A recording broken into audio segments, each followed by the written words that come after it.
श्री स्वामी समर्थ. आज आपण बोलणार आहोत एका अत्यंत शुभ आणि मंगलमय दिवशीबद्दल.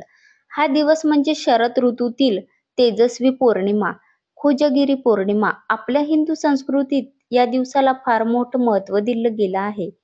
पिढ्यानपिढ्या चालत आलेल्या परंपरेनुसार या पौर्णिमेच्या रात्री चंद्र आपल्या थंडगार, शुभ्र, पवित्र किरणातून अमृताची बरसात करतो, असं मानलं जातं. म्हणूनच या रात्रीला अमृतबिंदू वर्षावाची रात्र असंही म्हटलं जातं. आजच्या दिवशी आकाशात चंद्र पूर्ण तेजाने पांढऱ्या चांदीसारखा झळाळून दिसतो. त्याच्या किरणांची जणू एक दिव्य सरिता सगळ्या दिशांना पसरत जाते. प्राचीन ऋषीमुनींनी सांगितलं आहे की या दिवशी चंद्राच्या किरणांमध्ये एक अद्भुत औषधी शक्ती असते. ह्या शक्तीमुळे शरीरातल्या अनेक विकारांचा नाश होतो, मन प्रसन्न होते आणि आयुष्यात आनंद व समाधान लाभतं.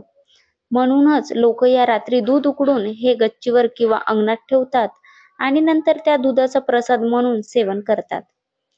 हीच ती रात्र आहे जी महालक्ष्मीचे आगमन करणारी मानली जाते. ह्या रात्री देवी लोकांना विचारते की कोण जागा आहे, कोण माझी उपासना करत आहे, कोण लक्ष्मीची कृपा प्राप्त करायला तयार आहे. म्हणूनच या रात्रीला कोजागिरी असंही म्हणतात. को जागरतो म्हणजे कोण जागा आहे. ह्या वाक्यातून कोजागिरी हे नाव पडलं आहे. आजच्या दिवशी जो मनापासून जागरण करतो, प्रार्थना करतो, तो महालक्ष्मीची अखंड कृपा मिळवतो, अशी मान्यता आहे. रात्रीच्या वेळी घरातील सर्वांनी एकत्र बसून लक्ष्मी मातेचं नाव जपावं, आरती करावी. काही लोक चंद्र मंत्राचा जप करतात. मंत्राचा स्पंदन चंद्राच्या किरणासोबत मिसळून मनावर विलक्षण परिणाम करतो.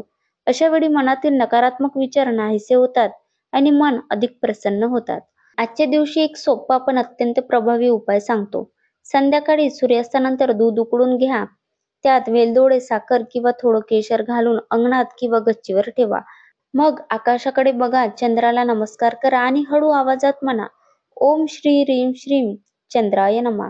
हा मंत्र तुम्ही 11 वेळा म्हणा. मग लक्ष्मी मातेचा जप करा, तिच्या चरणी नमस्कार करा. मग ते दूध आपल्या कुटुंबासोबत प्रसाद म्हणून घ्या. असं केल्याने घरात सुख शांती नांदते, आरोग्य उत्तम राहतं, धनलक्ष्मीची कृपा वाढते आणि मनात एक अद्भुत शांतता लाभते. काही लोक या रात्री जागरण करतात, भजन कीर्तन करतात, गप्पा मारत बसतात. कारण असं मानलं जाते की जितका वेळ आपण या रात्री जागा राहतो तितका जास्त लाभ आपल्याला होतो. कोजागिरी पौर्णिमेची एक अजून खास परंपरा म्हणजे कुटुंबातील सर्व सदस्य एकत्र येऊन ही रात्र साजरी करतात. मोठ्यांनी मुलांना गोष्टी सांगाव्या, जुन्या परंपरा सांगाव्यात, जेणेकरून पुढच्या पिढ्यांनाही या संस्कृतीचं महत्त्व कळेल. कारण हाच तो दिवस आहे जो आपल्याला फक्त पूजा नाही तर कुटुंब एकत्र आणण्याची संधी देतो.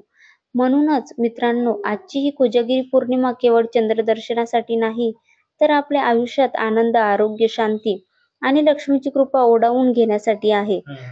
चला तर मग ही रात्र आपण जागून काढू, चंद्राच्या अमृत किरणांचा आनंद घेऊ आणि लक्ष्मी मातेची प्रार्थना करू. शेवटी एवढंच म्हणेन, आजची कोजागिरी पौर्णिमा आपल्या आयुष्यात प्रकाश आणि समृद्धी आणो, प्रत्येकाच्या घरात सुख शांती नांदो आणि लक्ष्मी मातेची अखंड कृपा लाभो.